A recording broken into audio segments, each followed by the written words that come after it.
ሰላም ወዳጆቻችን በያላችሁበት ሰላምታችን ይድረሳችሁ። ይህ ጎ ሚዲያ ነው። ጎ ሚዲያ በኢትዮጵያ ወቅታዊ አጠቃላይ ሁኔታዎች ላይ ልዩ ልዩ መረጃዎችን ወደ እናንተ ያደርሳል። የጎ ሚዲያ መረጃዎች በቀጥታ ከህብረተሰቡ የሚሰበሰቡና በባለሙያ የሚተነተኑ ናቸው። እነዚህን የጎ ሚዲያ ዝግጅቶች እንድትከታተሉ የአክብሮት ግብዣችን ነው። በዕለቱ የጎ ሚዲያ ዝግጅታችን በርካቶች እንባቸው ፈሶ ያልታበሰበትን እስካሁንም ደግሞ ጉንጫቸው ከእንባ ያልተለየበትን በአዲስ አበባ የኮሪደር ልማት እየተባለ የሚጠራውን በተመለከተ መረጃዎችን በቀጥታ ወደ እናንተ እናደርሳችኋለን። ከተጎጂዎች አንደበትና ከባለሙያ ያገኘነውን መረጃ ወደ እናንተ እንደሚከተለው እናቀርበዋለን። እስከ መጨረሻው እንድትከታተሉን በድጋሚ የአክብሮት ግብዣችን ነው። ይህ ጎህ ሚዲያ ነው። በአዲስ አበባ ህዝብ ላይ በርካታ ጠባሳን ያሳረፈውና አሁንም በርካታውን የአዲስ አበባ ህዝብ ለእልቆቢስ መከራ የዳረገውን የኮሪደር ልማቱን በተመለከተ ወደ እናንተ እንዲህ እናደርሳለን። ይህንንም ከባድ ጠባሳ የመዘገበው ሰው እንዲህ ሲል ይጀምረዋል። የኮሪደር ልማቱና የኢትዮጵያ ኢኮኖሚ ትዝ ይለኛል። በ2017 ዓ.ም አጋማሽ አካባቢ የወረዳው ኃላፊዎች በየቤቱ እየመጡ እያንኳኩ ነገ ከሌሊቱ 11 ሰዓት ጀምሮ በኮሪደር ልማት የስራ እቅድ መሰረት የአካባቢው ቤቶች ስለሚፈርሱ ነዋሪዎች ዕቃቸውን ጭነው ከየቤታቸው እንዲወጡ ስለተነገራቸው ሰፈር መንደሩ ትርምስ ላይ ወጥቶ ነበር። የትርምሱ መነሻ የነበረው የቱን ይዤ የቱን ልጣለው የሚለው የጭንቀት ስሜት ብቻ ሳይሆን ለ40 ዓመታት ከኖሩበት ቀዬ ለቀው ሲሄዱ የተሰጣቸው የመኖሪያ ቦታ በምንም አኳያ የተመጣጠነ አለመሆኑ ጭምር ነበር።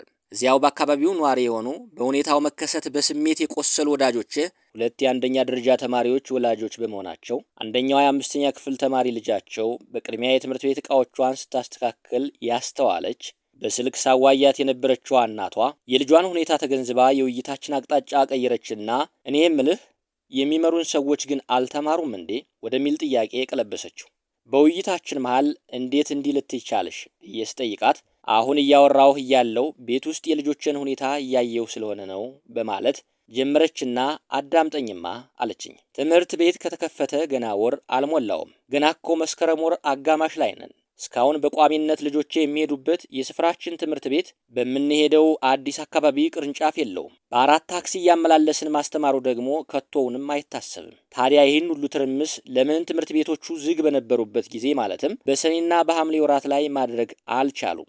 በማለት ቀላል የመሰለ ነገር ግን ከባድ ጥያቄ አከናነበችኝ። እኔም መመለስ ተቸገርኩና በሐሳብ ቆም ብዬ የልጆቹን ጭንቀት አስተዋልሁ። ትምህርት ማቆም፣ መጀመር፣ አዲስ ጓደኛ ማፍራት፣ አዲስ ሰፈር መልመድ፣ የአካባቢውን ማህበራዊ መስተጋብር ማጤን፣ በልጅነት እድሜያቸው የቤተሰብን ሁኔታ አይተው የሚፈጠርባቸው የስሜት ጭንቀት ሁሉ ተገነዘቡ። ታዲያ እነዚህ አፍራሾች ለመሆኑ በራስ ላይ እንዲደረግ የማትፈልገውን በሰው ላይ አታድርግ የሚለውን አባባል ሳያውቁት ቀርተው ይሆን ያስብላል አልሁ። ሀገሪቱን እየመራ ያለው መንግስት ኢትዮጵያን እያለማትና ኢኮኖሚውንም እንደ ጀት ሽቅብ እያበረረ እንደሆነ ትልቅ ማሳያ አድርገው ከሚያቀርባቸው ነገሮች አንዱና ዋነኛው የኮሪደር ልማት ብሎ የሰየመው በኢትዮጵያ ከተሞች ውስጥ እየተካሄደ ያለው መርሃ ግብር ነው። በእርግጥ መርሃ ግብሩ በመላ ሀገሪቱ የሚካሄድና ሀገሪቱን ለማንሳት የሚውል ለመጣል ትልቅ አቅም ያለው ሰፊ የስራ እቅድ መሆኑን ልብ ልንለው ይገባል። ይሁን እንጂ የእኛን የኮሪደር ልማት ከፖለቲካው እሰጥ አገባ ተላቀው በምሁርነታቸው ጸንቶ የቆሙ የዘርፉ ምሁራን ልማት ብለው በማስረጃነት ተንትነው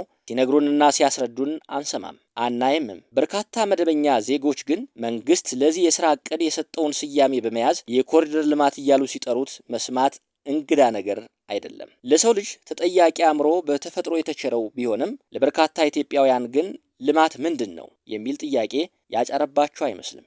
በመሆኑም የዚህ ጽሑፍ ዋና ዓላማ አንደኛ በኢትዮጵያ የኮሪደር ልማት እየተባለ በተግባር እየተካሄደ ያለው የስራ እቅድ በእርግጥ የጎዳና ልማት መሆኑንና አለመሆኑን አንባቢው መዝኖም ያውቅ ዘንድ ትክክለኛ የኮሪደር ልማትን ትርጉም ዓላማና እንዴትስ ተግባራዊ እየሆነ እንዳለ ማስገንዘብ ሲሆን፣ ሁለተኛው ደግሞ ይህን የስራ እቅድ በኢትዮጵያ ኢኮኖሚና በዜጎቿ ላይ እያመጣ ያለውንና ሊያመጣ የሚችለውን አዎንታዊና አሉታዊ ተጽዕኖዎች ከሙያ አንጻር ተንትኖ ማሳየት አስፈላጊ ነው። ውድ የጎ ሚዲያ ተከታታዮቻችን አብራችሁን ስለሆናችሁ ከልብ እናመሰግናለን።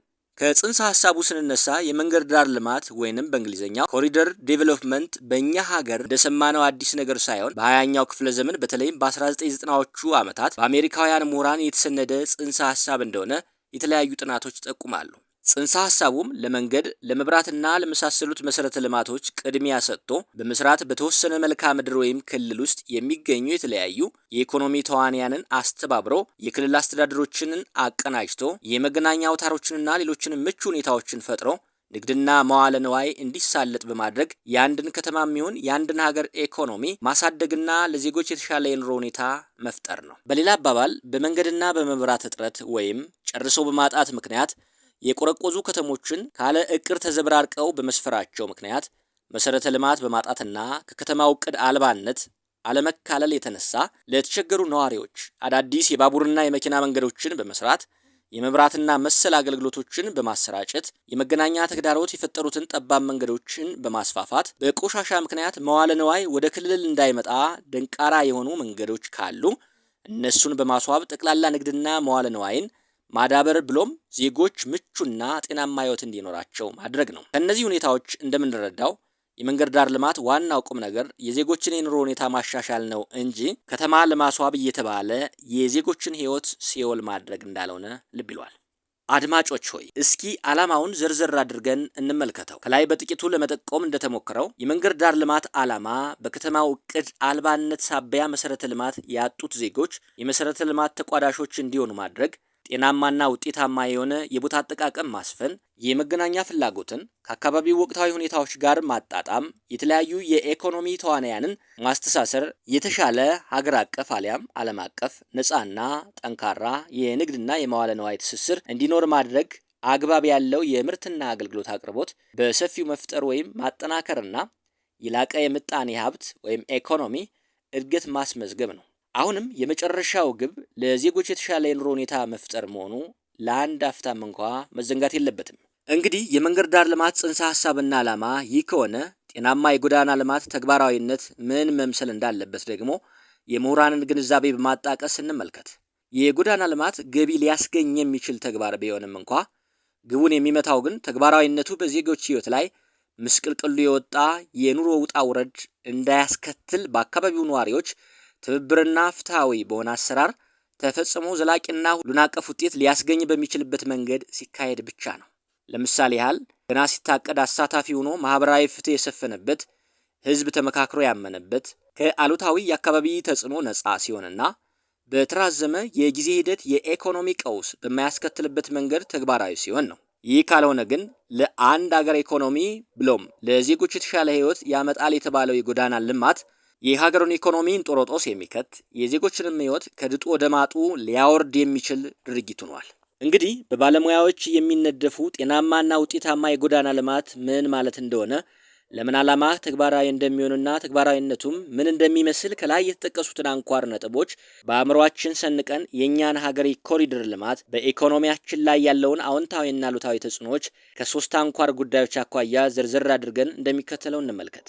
አንደኛ፣ የኢትዮጵያ የጎዳና ልማት ከመደበኛ ባጀት መመሪያ ወይም ፊስካል ፖሊሲ አንጻር በሀገሪቱ ኢኮኖሚና በዜጎቿ ህይወት ላይ የሚኖረውን ተጽዕኖ እናጢን። የከተማው የጎዳና ልማት ቤት ማፍረሱ፣ መንገድ ማስዋቡና ማስፋቱ ወዘተረፈ ከመደበኛ ባጀት አመዳደብ አንጻር ሲታይ ሌሎች ማለትም ጦርነትና መሰል ተግባራዊ ሁኔታዎች ባይኖሩ በዝቅተኛ የኑሮ ደረጃ ላይ ላሉ ነዋሪዎችም ማለትም ለቀን ሰራተኞችና መሰል አካላት የስራ ዕድልን እንዲፈጠርላቸውና የመሸመት አቅማቸው ከፍ እንዲል ያደርጋል። ምክንያቱም መንግስት ለግንባታ ከሚያወጣው ወጪ ማለትም ገቨርንመንት ኤክስፔንዲቸር እነዚህ ዜጎች ገንዘብ ስለሚያገኙ ነው። መካከለኛ ገቢ ላላቸው ግንበኞችና መሰል ጥቂት አካላትም ቢሆን የስራ ዕድል ይፈጥራል። በተጨማሪም ወደ አካባቢው የሚገባው መዋለ ንዋይ ከጊዜ ወደ ጊዜ እንዲጨምር ያደርጋል። የመንገዶች ውበትም ለንግድ እንቅስቃሴው አዎንታዊ ተጽዕኖ ስላለው በአጠቃላይ ይህ አይነት ሁኔታ በመርህ ደረጃ የሀገራችንን ኢኮኖሚ ለአጭር ጊዜም ቢሆን የሚያነቃቃው ይመስላል። ይሁን እንጂ ሁኔታውን ጠለቅ አድርገን ስናየው ደግሞ የኛ የከተማ ልማት እቅድ የሚካሄደው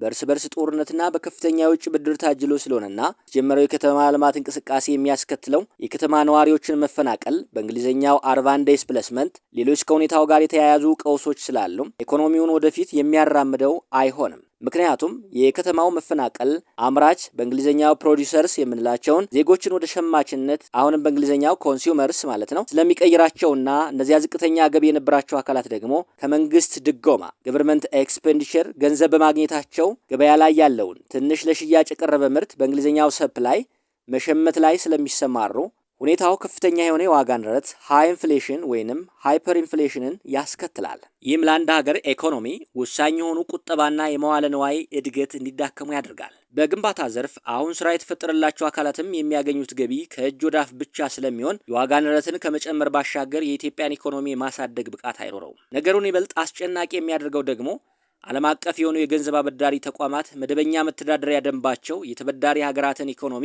የሚደግፍ ሳይሆን ይበልጥ የሚያቀጭጭ መሆኑ ነው። ለምሳሌ እንደ IMF እና የዓለም ባንክ የመሳሰሉት ገንዘብ አበዳሪ አካላት ለደሃ ሀገራት ገንዘብ ሲያበድሩ የሚከተሉት የራሳቸው የሆነ የኢኮኖሚ መርህ ወይም ኦስቲቲ አላቸው። ከዚህ ቋሚ መመሪያቸው ተነስተው የሚያስቀምጡት ቅድመ ሁኔታ ወይም በእንግሊዝኛው ኮንዲሽናሊቲ የምንለው ወጪህን ቀንስ፣ ድጎማህን አሳንስ፣ የገንዘብ የምንዛሬ ዋጋህን አውርድ፣ የስራ ቅጥርን ቀንስ፣ ከፍተኛ ግብር ጨምር፣ ወዘተረፈ የመሳሰሉትን ያካትታል። ምክንያቱም ገንዘባቸውን ለመበደር ስንል የእነሱን ፍላጎት ለመቀበል ፈቃደኛ እንድንሆን ማስገደዳቸውን ባሻገር ያበደሩት ገንዘብ ተበዳሪ ዜጎች ተጨንቀውም ቢሆን ተበራክቶ እንዲመለስላቸው ስለሚፈልጉ ነው። ስለዚህ ከፍተኛ ብድር ውስጥ የገባው የኢትዮጵያ መንግስት የአበዳሪ አካላትን ፍላጎት ለማርካት ሲል የሚወስዳቸው ከፍተኛ ግብር የመጣልና መሰል እርምጃዎች መዋለ ንዋይን በማዳከም የኢትዮጵያን ኢኮኖሚ በከፍተኛ ሁኔታ ጎድቶታል።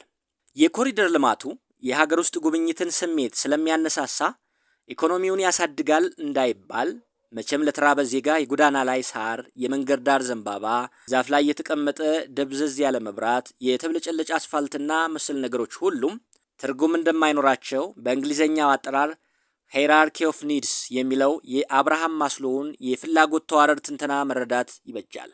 የውጭ ጎብኚዎችን በመሳብ ገቢ ያስገኝና ኢኮኖሚውን ያጎለብተዋል እንዳይባል ደግሞ በጦርነት ወቅት የውጭ ጎብኚ ካለመምጣቱን ባሻገር የውጭ ሀገራት ሰዎች የሚስባቸው ከነሱ የምንገዛው ብልጭልጭ ነገርና ሳር ሳይሆን ጥንታዊ ቅርሳቅርስና መሰል ነገሮቻችን ናቸው። የኛ የኮሪደር ልማት ደግሞ ቅርስን በማፍረስ ሳርና ዛፍ በመትከልና በመንከባከብ ላይ የተመሰረተ እንደሆነ የአደባባይ ሀቅ ሲሆን ዘርዘር ባለመልኩ ሲታይ ደግሞ ሌላው የኮሪደር ልማቱ ቀውስ አግባብ ባልሆነ መንገድ ሀብትና ንብረት ከአንደኛው መደብ ወደ ሌላኛው መደብ እንዲቀየርና ተመጣጣኝነት የጎደለው የምጣኔ ሀብት ኢኮኖሚክ ኢንኢኳሊቲ እንዲፈጠር ማድረጉ ነው። ለምሳሌ ያህል በአንድ በኩል ቀደም ሲል ወደ መዋለ ንዋይ ግንባታ ገብተው የነበሩት አካላት በከተማው መፈናቀል በሚደርስባቸው ቀውስ ምክንያት ከአምራችነት ወደ ሸማችነት ስለሚቀየሩና ያልተነኩትም የኮሪደር ልማቱን ለመደገፍና ከውጭ የተቀበልነውን ብድር ለመክፈል በሚጫንባቸው ከፍተኛ የግብር ክፍያ ስለሚሸማቀቁ እንቅስቃሴያቸው በከፍተኛ ደረጃ ሲታቀብ፣ በግንባታው ዘርፍ የሚሰማሩና በተፈናቀሉት ቦታ የሚገነቡ የጎዳናውን ልማት የሚደግፉ አዳዲስ ባለሀብቶች ሊፈጠሩ ይችላሉ። ነገር ግን በእንደዚህ አይነት ድርጊት ብዙ ጊዜ በህገወጥ መንገድ ፖለቲካን ተላብሰው የሚመጡ ጥቂት ባለሀብቶች ኢኮኖሚውን ሊቀይሩ አይችሉም። እንዲያውም ባለው ቀውስ የተነሳ ከሀገር ቤት እየበዘበዙ ወደ ውጭ ሀገር በመላክ የውጭ መዋለ ንዋያቸውን የማዳበር እድላቸው ከፍ ያለ ስለሚሆን ለሀገር ኢኮኖሚ ብዙም ፋይዳ አያመጡም። ከነዚህና ከሌሎች ተጠቃሽ ከሆኑ ችግሮች የተነሳም የኢትዮጵያ የኮሪደር ልማት ከበጀት መርሃ ግብር አንጻር ሲታይ በመርህ ደረጃ ኢኮኖሚውን የሚያነቃቃ ይመስላል እንጂ በአንጻሩ ለአጭር ጊዜ ብቻ ሳይሆን ለረጅም ጊዜም ይጎዳዋል። ምክንያቱ ደግሞ የኮሪደር ልማቱ ተግባራዊነት ወቅቱን ያልጠበቀ፣ ሁኔታዎችን ከግምት ያላስገባ፣ በነዋሪዎች ተቀባይነት ያላገኘና የብዙ ዜጎችን ህይወት እያመሰቃቀለ ያለ ድርጊት ስለሆነ ነው። ውድ የጎ ሚዲያ ተከታታዮቻችን አብራችሁን ስለሆናችሁ ከልብ እናመሰግናለን።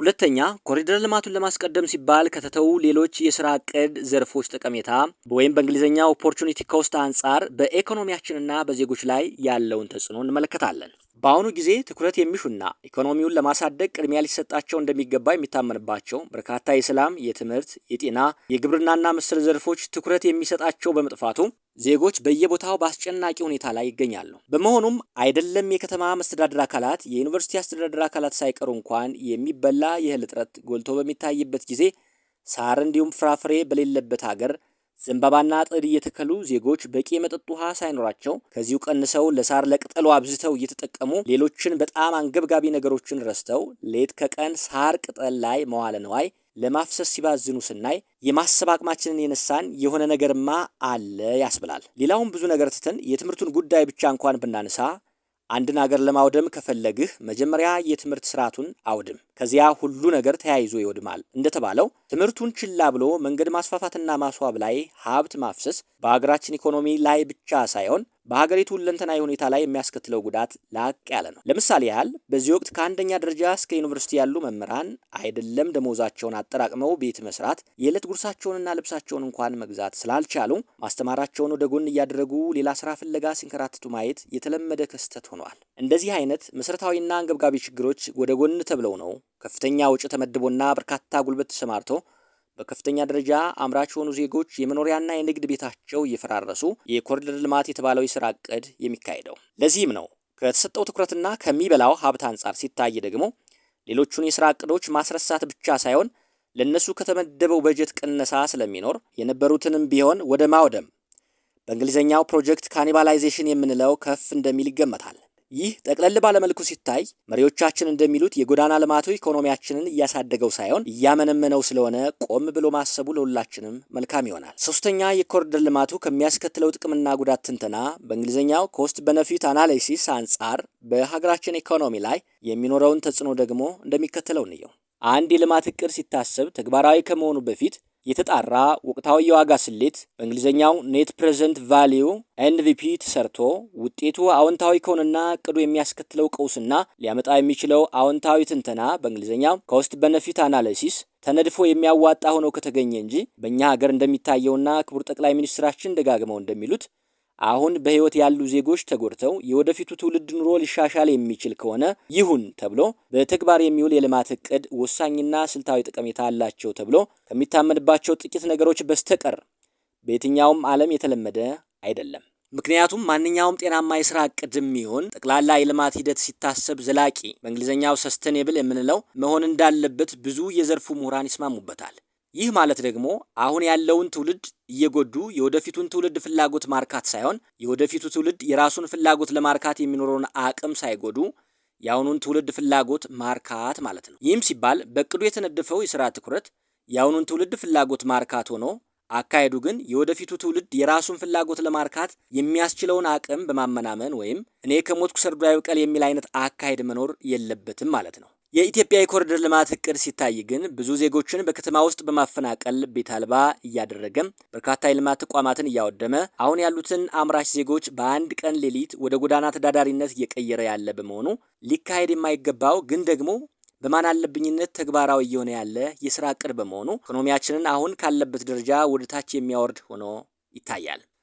አሁን በጠቅላላ በሀገሪቱ ከተሞች ውስጥ ለዚህ የኮሪደር ልማት ተብሎ የፈረሱትን የመኖሪያ ቤቶች፣ የልማት ተቋማት፣ የሰው ጭንቀትና ብስጭት ያስከተለውን የአእምሮ ቀውስ፣ የማህበረሰቡን ምስቅልቅል ችግርና የሞተ ያለ የሰው ብዛት፣ ራሱ የታቀደውን የልማት ስራ ለማስኬድ የሚፈሰው ገንዘብና ሌሎችም ወጪዎች ተሰልተው የጎዳና ልማቱ ሊያመጣው ይችላል ተብሎ ከሚነገረው ነገር አንጻር ሲታይ በእውነቱ ይህንን ድርጊት የሚያስኬዱት ሰዎች ወይ ሌላ ድብቅ አጀንዳ ያላቸው ሰዎች ናቸው፣ አሊያም መካሪም አማካሪም በህግ አምላክ ባይም ይሁን ህግ አስከባሪ የላቸውም ወይ የሚያስብል ሆኗል። ምክንያቱም አሁን እየወደመ ያለው ንብረት ከኢኮኖሚ አንጻር ሲታይ መልሶ ለመገንባት ራሱ ብዙ ዓመታትን የሚጠይቅ ከመሆኑ በላይ በምትኩ የሚሰራው ደግሞ ፋይዳ የሌለው ሳርና ጽድ አሊያም ዘንባባ መትከል ሆኗል። ይህም በአሁኑ ትውልድ ጉዳት ለወደፊት ትውልድ መስራት በሚል ፍልስፍና ላይ ያተኮረ በዜጎች የህይወት ቀውስ ላይ የሚሰራ ማንኛውም የስራ እቅድ በሀገራችን ላይ ኢኮኖሚያዊ ቀውስ ብቻ ሳይሆን ተያያዥ የሆኑ ፖለቲካዊና ማህበራዊ ችግሮችንም ይወልዳል። እነዚህ ችግሮችም ራሳቸው የሚቀሩ ሳይሆኑ